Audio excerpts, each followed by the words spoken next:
Welcome to wild wolf channel. నేను మీ Prashanth. So ఏపీలో విజయసాయి రెడ్డి మరి ఆటలు ఇక సాగవా, అసలు ఏం జరుగుతుంది దీని వెనకాల, మరి మన జగన్ గారి వ్యూహం ఏంటి? సో దీని గురించి పూర్తిగా మాట్లాడేందుకైతే ప్రస్తుతం మనతో పాటు సీనియర్ జర్నలిస్టు దుర్గా వడ్లబాని గారు అయితే ఉన్నారు. నమస్తే అండి. నమస్తే. సో అసలు ఏంటి మరి విజయసాయి రెడ్డి ఆటలు ఇంకా సాగవా? అంటే చేతులా చేసుకున్నాడని తెలుస్తోందండి. అసలు గతంలో విజయసాయి రెడ్డి ఉత్తరాంధ్ర కావచ్చు, విశాఖ కావచ్చు, ఆయన చేసిన భూ కబ్జాలు, భూదందాలు, అసలు ఆయన నెంబర్ 2గా ఎంత హవా నడిచింది.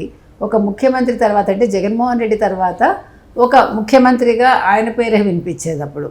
అంటే ఆయన ఏం చెప్తే అదే. అసలు మీకు ఉత్తరాంధ్ర కావచ్చు, లేదు విశాఖ కావచ్చు, ఎమ్మెల్యేలు, ఎంపీలు, అంటే ఏ స్థాయి నాయకులైనా సరే విజయసాయి రెడ్డి గీచిన గీటు దాటేవాళ్ళు కాదు.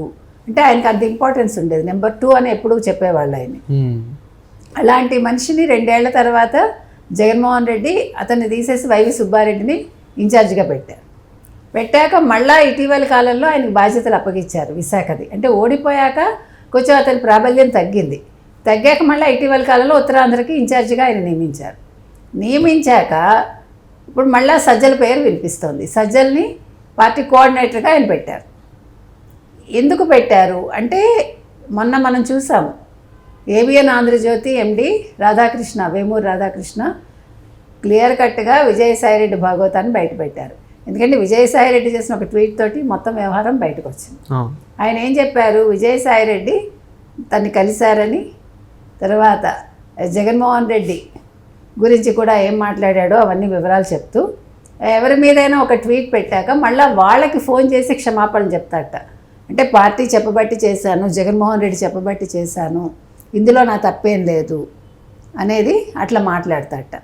తర్వాత రాధాకృష్ణన్ కలిశాడు అనే విషయాన్ని జగన్మోహన్ రెడ్డి ఇప్పుడు జీర్ణించుకోలేకపోతున్నాడు. ఎందుకంటే మొట్టమొదటి టార్గెట్ జగన్మోహన్ రెడ్డికి ఎప్పుడూ కూడా ఏబిఎన్ ఆంధ్రజ్యోతి, ఆ 2 ఉంటాయి. ఆ తర్వాత TV5, తర్వాత ఈనాడు, అంటే వరుస క్రమంలో. మరి అటువంటి ఎల్లో మీడియా అంటూ ప్రతిరోజు మాట్లాడే జగన్మోహన్ రెడ్డికి ఇవాళ తన తర్వాత తన స్థాయిలో ఉండే వ్యక్తి వెళ్ళి ఏబిఎన్ ఆంధ్రజ్యోతి ఎండీని కలవటం అనేది ఆయనకి మామూలుగా ఉంటుందా? మింగుడు పడదు అది. ఆయనకి కోపం మామూలుగా రాదు, రషాలానికి అంటుతుంది ఇప్పుడు. సో అంటడంలో ఇప్పుడు ఆయనకంట అంటే ఇంకొక ఇద్దరిని విశాఖ ఉత్తరాంధ్రకు సంబంధించిన వాళ్ళని ఇద్దరిని రాష్ట్ర ఇన్ఛార్జీలుగా చేసేసాడు ఆయన. దానివల్ల ఈయన కింద అంటే వాళ్ళు ఉండాల్సింది వాళ్ళ కింద ఇప్పుడు ఈయన ఉంటాడనమాట. సో ఇప్పుడు అసలు ఏంటి విజయసాయిరెడ్డి ఏం చేస్తాడు? విజయసాయిరెడ్డి చేతుల తన గొయ్యి తానే తవ్వుకున్నాడా?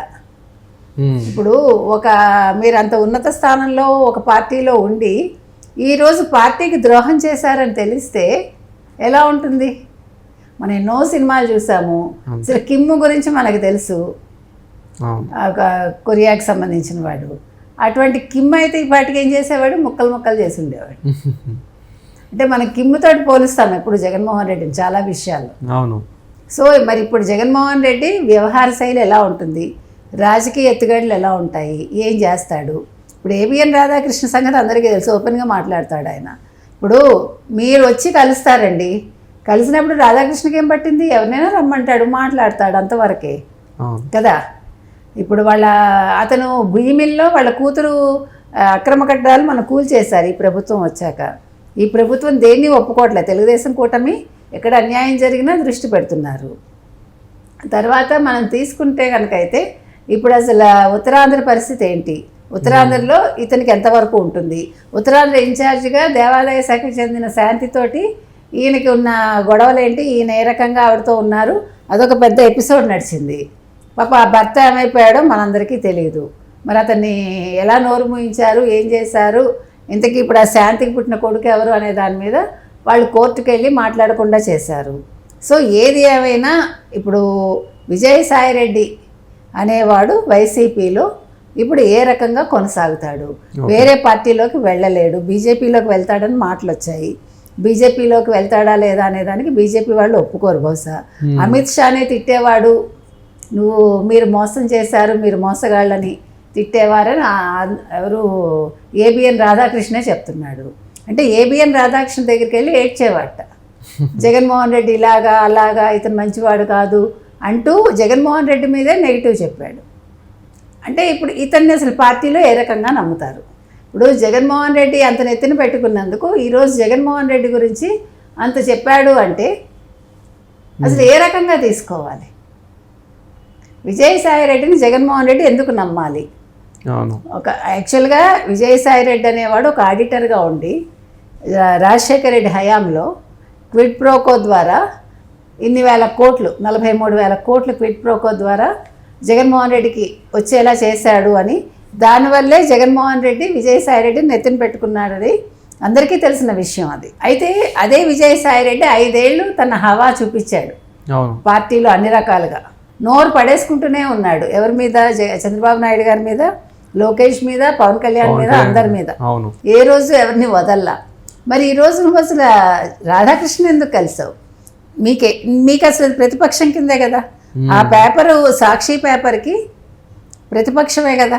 అవును. అసలు నువ్వు ఎట్లా వెళ్ళి కలిసావు? అంటే రాధాకృష్ణ నువ్వు రమ్మని పిలిచావా? మాకు సహాయం చెయ్యి, మాకు అంటే వైసీపీ తరఫున ఉండండి మీరు అని అడిగావా? ఎందుకంటే ఆయన చాలా ఓపెన్గా రాస్తాడు, ఓపెన్గా మాట్లాడతాడు, ఓపెన్గా వార్తలు వేస్తాడు ఆయన. కాబట్టి బతిమాలుకున్నావా? కానీ అతను లొంగలేదా రాధాకృష్ణ నీకు? ఇప్పుడు నువ్వు రెండుకి చెడ్డ రావడయ్యాడుగా. ఇప్పుడు అక్కడ పార్టీలో వైసీపీలో ఒక చెడ్డ పేరు ఈరోజు మూట కట్టుకున్నాడు. అంటే ఇంకా మనం ఎవరు విజయసాయి రెడ్డిని నమ్మకూడదు అనే ఒక విధానానికి ఈరోజు జగన్మోహన్ రెడ్డి వచ్చేసాడు. అంతే కదా, భారతీరెడ్డి వచ్చేసింది. ఇప్పుడు మళ్ళీ సజ్జలని నెత్తిన పెట్టుకుంటారా? ఎందుకంటే సజ్జల వల్ల నష్టపోయారు అనేది అందరికీ తెలుసు. ఇంకా వేరే ఎవరూ లేక, గత్యంతరం లేక జగన్మోహన్ రెడ్డి సజ్జలనే నెత్తిన పెట్టుకుంటాడా? మరి విజయసాయి రెడ్డికి ఏ రకమైన శిక్ష వేస్తాడు జగన్మోహన్ రెడ్డి? పార్టీలోంచి బహిష్కరిస్తే సరిపోదుగా. ఇప్పుడు పార్టీ నుంచి బహిష్కరించాడు అనుకోండి, అప్పుడు జగన్మోహన్ రెడ్డి విషయాలన్నీ బయటపడతాడు. అవును. ఇప్పుడు మన రాధాకృష్ణన్ కలిసినప్పుడు చెప్పలేదనే ఉంది. జగన్మోహన్ రెడ్డి గుట్టుమట్లన్నీ చెప్పు ఉండొచ్చుగా. అంతే. ఇప్పుడు విభీషణుడు తెలుసు మనకి. అవును. రామాయణంలో. అలాగే ఇప్పుడు విభీషణ్ లాగా ఈయన ఏమైనా పాత్ర వహించాడా? మేబీ తెలియదు మనకి. ఇక్కడ అంతే కదండి. సో మనకి తెలియదు. ఇప్పుడు రాధాకృష్ణ దగ్గర ఏమేమి విషయాలు చర్చించాడు, జగన్మోహన్ రెడ్డికి సంబంధించి ఏ అంశాలు అతను ప్రస్తావించాడు, జగన్మోహన్ రెడ్డికి ఉండే వీక్నెస్లు అన్నీ చెప్పాడా, జగన్మోహన్ రెడ్డి ఎక్కడెక్కడ ఆస్తులు దాచాడు చెప్పాడా, జగన్మోహన్ రెడ్డి అంటే ఏమేం తప్పులు చేశాడు, ఎవరెవరిని ఎలా బాధ పెట్టాడు, మొత్తం అక్రమాలు, అవినీతులు, కబ్జాలు అన్నీ చెప్పేశాడు అనుకోండి, రాధాకృష్ణ చేతిలో ఇప్పుడు ఆయుధం ఉన్నట్టేగా. అంతే.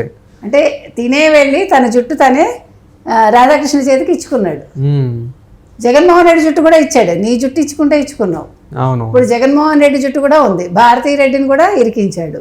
ఇంకా అవినాష్ రెడ్డి ఇప్పుడు బాబాయ్ హత్య గురించి ఏం మాట్లాడాడో తెలియదు. సో ఇప్పుడు ఎన్ని రకాలో చూడండి. ఇప్పుడు జగన్మోహన్ రెడ్డికి మూలిగే నక్క మీద తాటికాయ పడ్డట్టు, తాటిపండు పడ్డట్టు ఇప్పుడు ఉన్న విషయాలు సరిపోకుండా ఈ విజయసాయి రెడ్డి అనే తలనొప్పి చాలా పెద్దది ఇది. అవును. సో మరి దీనికి ఏం చేస్తాడో మనం వేచి చూద్దాం. అది. థ్యాంక్ యూ అండి. Thank you.